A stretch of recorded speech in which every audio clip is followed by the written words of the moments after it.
Bilang isang rider o ang pagkahilig natin sa pagra-ride ay actually nakakabawas ng stress sa ating buhay. Bukod sa nakakapunta ka sa iba't ibang lugar o pasyalan, nakakasama mo pa ang mga malalapit mong kaibigan. Mas nagkakaroon kayo ng oras sa bawat isa na magkaroon ng bonding o pagsasama. Hindi rin naman umiikot ang buhay natin sa trabaho at bahay lang. Siyempre, kailangan din naman natin lumabas at magpaka-enjoy.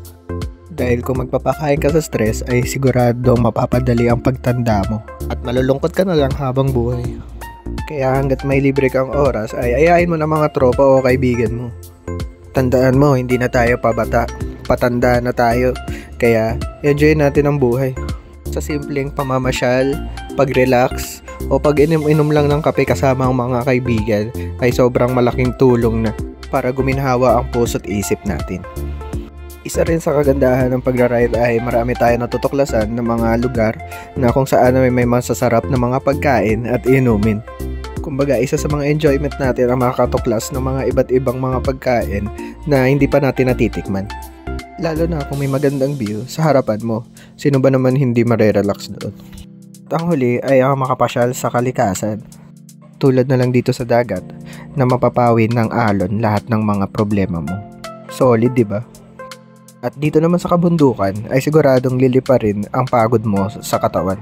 Tipong madama mo lang yung hangin galing sa kalikasan ay nakaka-relax na. Hindi naman natin to nararamdaman habang nagtatrabaho tayo. Kaya bigyan mo rin ng oras ang iyong sarili. Idamay mo na rin ang iyong mga malalapit sa buhay o ang mga kaibigan mo. Para kahit papaano, habang nabubuhay pa tayo, ay nakapag-enjoy tayo kasama sila.